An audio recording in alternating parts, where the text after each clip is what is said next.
Welcome to the Essential Skills for Humaning podcast, where we explore the fundamental abilities and insights that make us better humans. Here's your host, Christina Eanes. Hello, everyone. Thank you for joining us for this week's episode of Essential Skills for Humaning. I'm your host, Christina Eanes, and for today's episode, Robin Harkless is joining us to discuss having tough conversations. Welcome, Robin. Thank you, Christina. Glad to be here. I am excited to, I'm sure there's a lot of people who are excited to listen in on this one. But before we do, can you share a little bit about your background? So I'll start with the present and then I'll go back to the beginning, if that's okay. Sure. So I currently serve as the director of a program called Oregon Consensus. You might guess that it's in Oregon. We're housed at the Portland State University under the National Policy Consensus Center. And it's a lot of words that basically say that we are an organization that does collaborative governance work. We provide services and expertise to help governments and communities work through difference, come together to solve problems, come together to do collective action, and or come together to hear what the broad community thinks or feels about certain issues that matter to them and are important to the public. So I've been a practicing mediator, public policy mediator and facilitator for, going on 25 years or more. And sort of found my way fortuitously to that place along a journey of wanting to actually get into the field of journalism. So I was just an undergrad, completed my undergrad at Portland State University, was looking for a journalism program to do a graduate school, and then I found my way into mediation. So I sort of found my way into this conflict resolution space that was a little bit odd for me. And so I would like to just kind of go back to my roots. Mm-hmm. I was born and raised in South Dakota, very rural state, as you all know. Mm-hmm. I was a middle child, kind of sandwiched in between a brother and a sister, and then a huge Catholic family on both sides of my family. So lots and lots of extended aunties and uncles and cousins all around me all the time.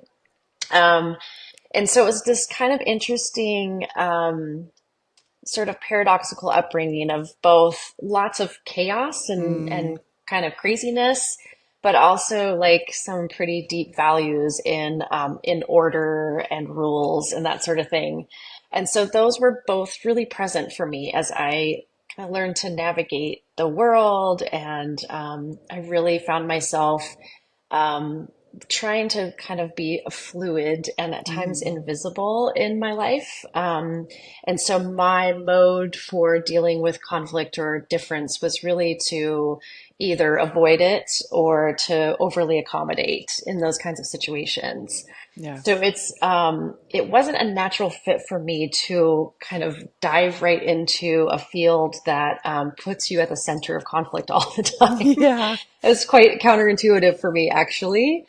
But that being said, I really sort of learned as a young adult in the practice, but also just kind of in my life navigating the world. I moved to Portland when I was 20 years old. I didn't know anybody in the city. I was pretty far from home, geographically speaking, the distance, but also just culturally. I was just in a really different place when I kind of started my young adult life out here.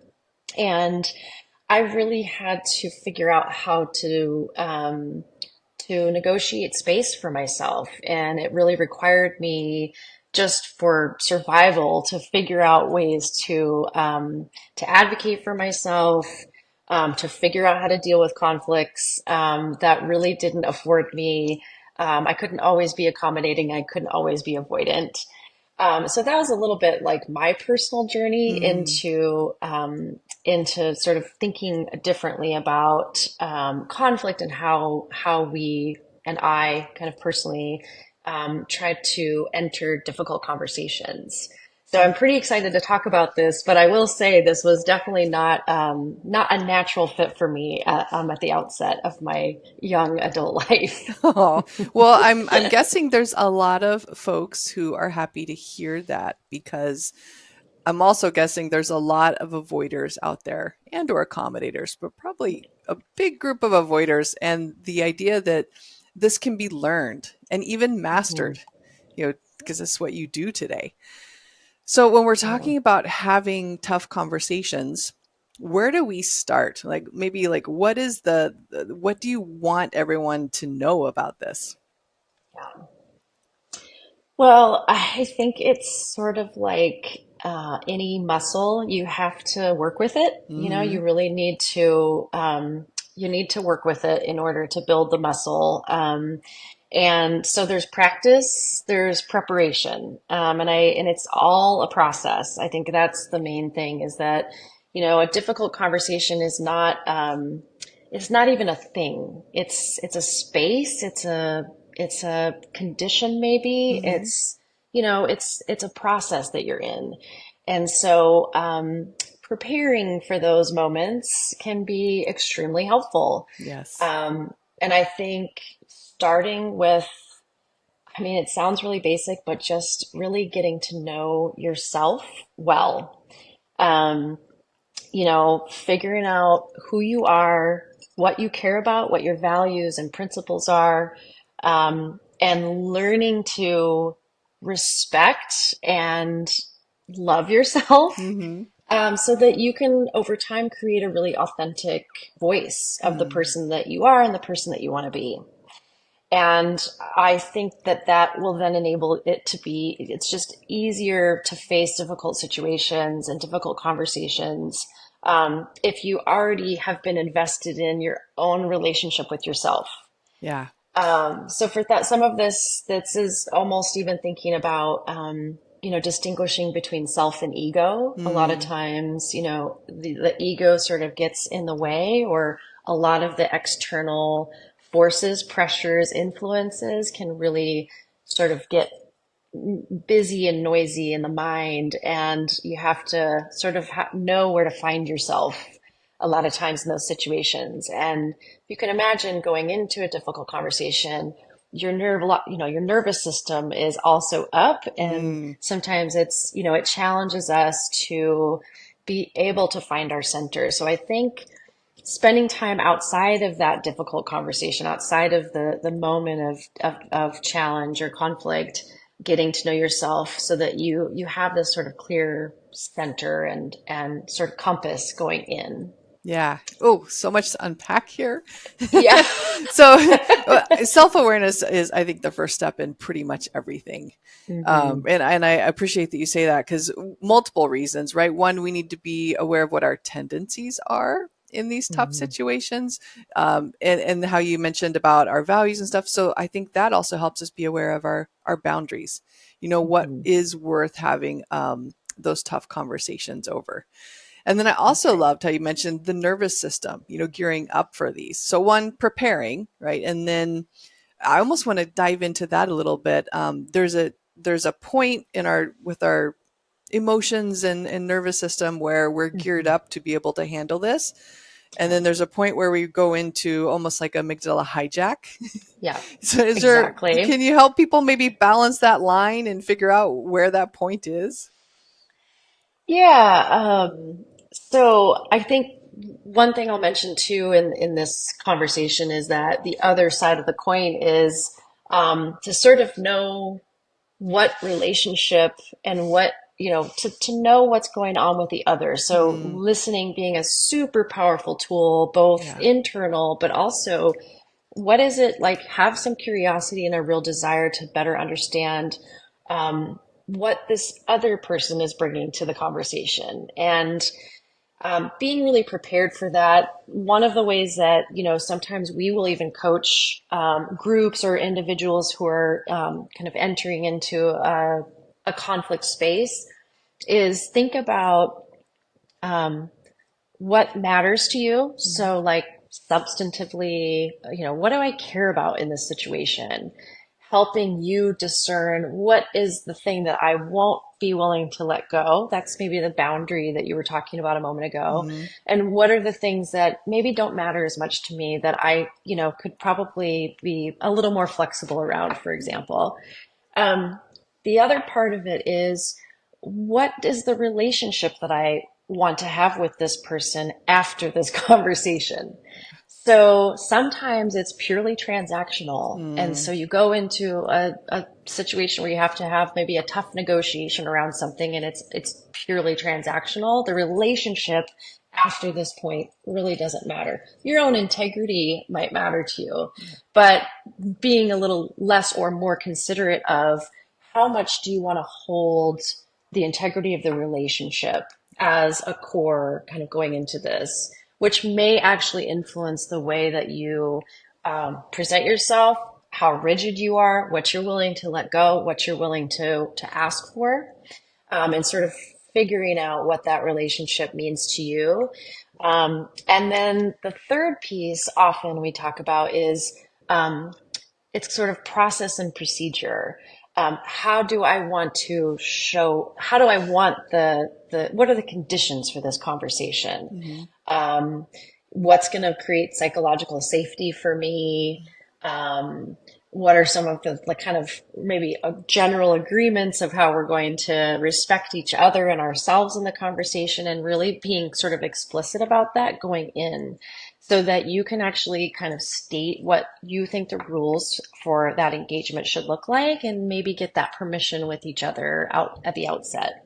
Mm. And I actually think that that can go a long way in helping to keep that kind of amygdala response down, knowing you're Nice. going to have to be responsive to whatever comes your way, but being a little more prepared about what it is that you are coming in with, and even trying to do a little bit of educated guesswork about what that other person is going to be bringing. What do they care about? What kind of relationship do they want to have with me after this moment? Yeah. And what might be some sort of safety rules that might be important to them? So you can think about kind of where the power dynamic maybe exists between the two of you in the relationship. Is it a parent and child? Is it a employer employee? Is it two colleagues that are partners in something? Mm. All of that sort of matters. That dynamic matters going in. And I think the more that you can sort of just be conscious of those pieces, um, to help you not get too thrown off when you actually get into the situation. Oh, I love it. So we focus on ourselves first, self-awareness, all of that stuff, and then we look to the other. What about them? And then we get Hmm. to the conversation. But before we Yeah. dive into that, let's take a quick break and we'll be back. Transform your organization with Eanes Training. Our premier interpersonal skills training programs are tailored to enhance your organization's employees in communication, emotional intelligence, leadership, and more. We have a catalog of expert-led courses designed to meet the dynamic needs of today's workforce. With highly engaging in-person, hybrid, and remote sessions, we can help elevate your organization's performance and success. Learn more at eanestraining.com.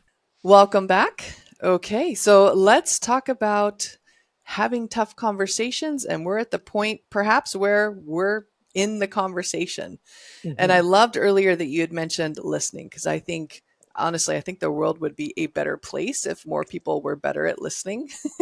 So Hmm. can you share a little bit about its role during the conversation? Yeah, I think just trying to start out in the mindset of curiosity can be really helpful. Mm. So sometimes, and this is a little bit counter to what I was saying earlier, but there's that being prepared, and then there's that being flexible. Yes. And I think that if you can enter the space with curiosity and to recognize that conflict always provides an opportunity, Mm. there is a lot of creativity that can happen in the course of a friction moment, or a moment of difference. It's an opportunity to say, well, maybe there's multiple ways for us to see this. Yeah. Maybe there are multiple solutions to this. Maybe there's multiple routes that we could go. And I think while you want to be prepared and you want to be really clear about what you really want to get out of this and what your boundaries are, I think too to just open up that sphere of possibility in your own mind of, okay, there's something out there that I'm not seeing yet. And I'm actually going to go into this with some curiosity Mm, and exploration and give yourself permission, maybe not to fully resolve or button up the thing, but to look at it as like, I'm kind of entering this beautiful field of flowers mm. and I have a lot of different choices to make. I'm not exactly what's around the corner, but I'm going to actually enter into this with curiosity, which means I'm willing to ask a lot of questions. By the way, that can also buy you time if you Mm. need to kind of regather yourself and bring your nervous system back to a Yeah. place. There's nothing better than saying, tell me more about that. It kind of puts that back on them and gives you a chance to kind of collect yourself. And also, you're gathering information, you're gathering more insight from the other person. So I think that's like a pretty critical foundational piece to all of this. Yeah. And Um, I love that for multiple reasons, right? Because like you said, it helps get us under control. It puts mhm, us in that rational, logical part of the brain because we're being mhm, curious. So we're focusing, and for multiple reasons, we're gathering their perspective. We're maybe getting another perspective, but we're also gathering theirs to help us, mhm. I want to say, negotiate a little bit better. Yeah. Yeah. So then what else do we need to know about during the conversation? I think that you always have the right to take a pause on let's say, the substance of the issue and go into those other realms of, okay, process wise, let's take a time out on the substance. Let's just kind of examine the conditions of this process right now.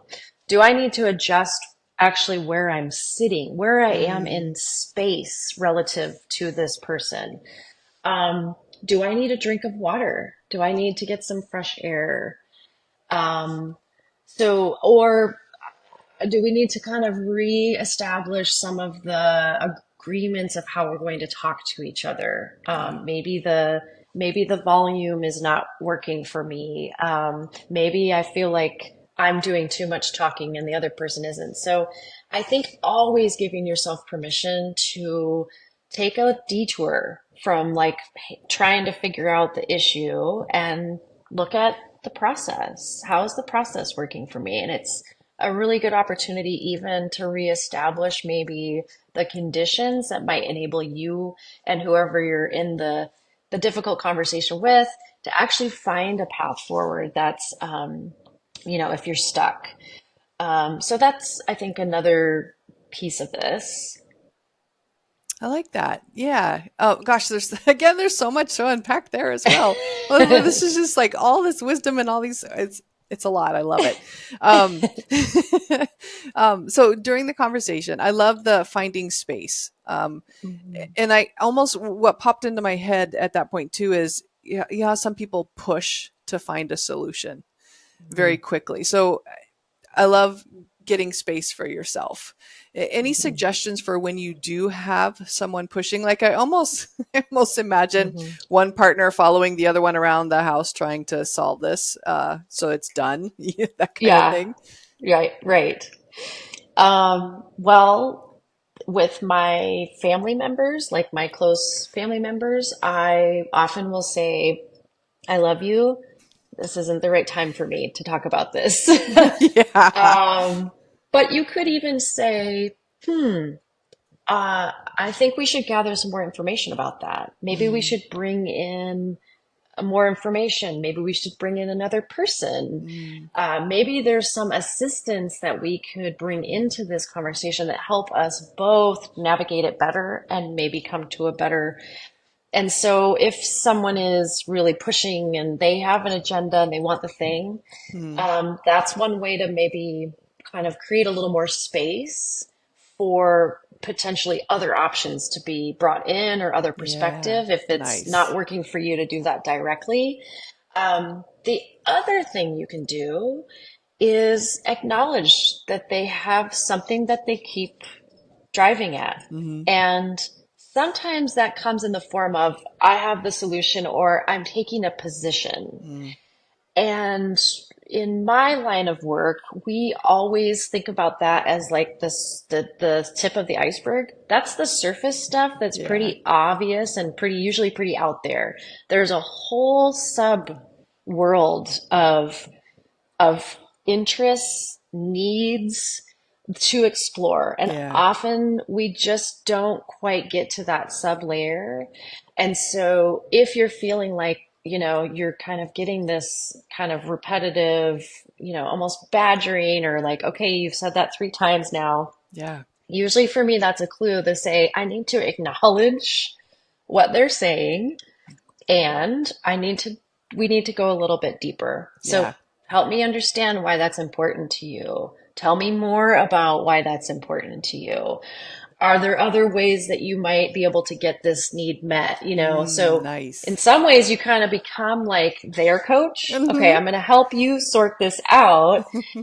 And it gives you an opportunity again to just kind of broaden the sphere a little bit of possibility. Mm. And sometimes we're we have time and energy for all of that. Sometimes we don't, and I think that's another thing I would just offer in this conversation is if you are any combination of hungry, Oh, angry, lonely, or tired, yeah. if Don't do two it. or more of those things exist, it's not a good time to go into an important, difficult conversation. Yeah. It's a signal, that this isn't probably the right time. And gosh, wouldn't it be great if we could all be really sort of honest about that in a world that just continues to push us on productivity Oh, and yeah. solutions? Wouldn't it be great if we would give ourselves permission to say, we're we've got fatigue. Hmm. We're lonely. I think that there's probably a lot of, that's probably true for a lot of us, a lot of the time right now. And I think that that's, something to be aware of and to actually like appreciate in these kinds of, when we're thinking about having difficult conversations or entering conflict, there's these conditions that make it really just kind of extra difficult for us to navigate these, situations. Yeah. So doing our best to set up the best conditions for Yeah, a potentially successful conversation. Now, one of right. the things I don't think people really talk about when it comes to having these tough conversations is ways to effectively end them and maybe even follow up, whether there's an agreement or not. Suggestions on Mhm. that? Well, I have a little bit of an advantage because it's my training. Hmm. I I'm a facilitator, a mediator, so a lot of the kind of practice is in trying to help people kind of round the corner on where Hmm. they're at. Simple questions like, okay, let's do a quick check-in. Where do we think we're at? Have we reached some agreements on anything? What's yet still to be discussed? When make a plan? When should we revisit Mm. this? So, a lot of like in kind of mediated spaces, if you're actually in like a kind of mediation where there's an agreement that's going to come at the end, we have these kind of general guidelines for ourselves around having those agreements be as clear and crisp as Yeah. possible so that if you have to revisit, there's not a question of sort of where we landed. Yeah. So they're, specific, they're simple enough, stuff like that. Now that's kind of getting into a little bit more formalized version, but you could do a really informal version of that. Like, Yeah. okay, did I hear that we agree on this? Okay, we agree on that. Did I hear that we still need to figure this piece out? Can we do that at such and such another time? When would be a good time for us to do that? And so reaching some closure of the moment, even Mm. if there's still unresolved issues, can be really helpful. And it's like, an opportunity to celebrate like a small success there, even if you haven't maybe. And also normalizing that sometimes tensions and friction are a really healthy part of relationships and Yes. will be ongoing and are just part of the fabric of, the kind of very unique tapestry of our web of relationships. And Yeah. in some ways, like not pressuring yourself to reach resolution on some things can actually be very liberating and enable you to, maybe not sweat the stuff that is just going to be kind of part of an ongoing dynamic that, if reframed, could be seen as something very vibrant about the relationship. Yeah. Oh, I love that. This has been packed full of information. I know we've just scratched the surface though. Yeah. So, can you share a little bit about either resources that you have, like products or services, or any resources Mhm. you recommend, or any resources you recommend for others to learn a little bit more about it? Yeah, I am a little less prepared on this, but I would like to offer our website in case folks would be interested. So the work I do is mostly in public policy, Mhm. but we are a kind of a resource of various ways of sort of helping people navigate conversations in a collaborative way. Yeah. And oftentimes that's has to do with also dealing with difficulty or difference. So pdx.edu/policy-consensus-center. That will Hmm. take you to our main center page on the PSU website. And then you can dig in a little bit. There's a number of services that are available, a lot of different contacts. So you could reach out to myself or anyone on my team. And if you want to explore conversations more about this, I also could connect you to, we have a whole network of mediators in Oregon and Oh, nationwide, nice. who are kind of expert in this stuff. So there's no shortage of people that are out there available as resources to help you navigate some of this and even just set up some of your own, systems or networks that might help you along the way. Awesome. Yeah, I'll make sure that gets in the episode description so people can click on it. Great. Okay, your final piece of advice. I think I'll come back to conflict is an opportunity. It's a space for creativity. It's Mm, a space for new relationship, new dynamic, actually a space for you to get to know yourself even better. And I think just reframing, maybe like I had to do, sort of getting out of that mode of trying to avoid conflict or wanting to get through it as quickly as possible, kind of shortchanges the opportunity that exists for you. So I mm. would just say embrace conflict, see it as a space for creativity. Oh, awesome advice.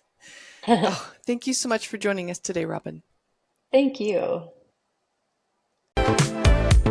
Thank you for tuning in to the Essential Skills for Humaning podcast.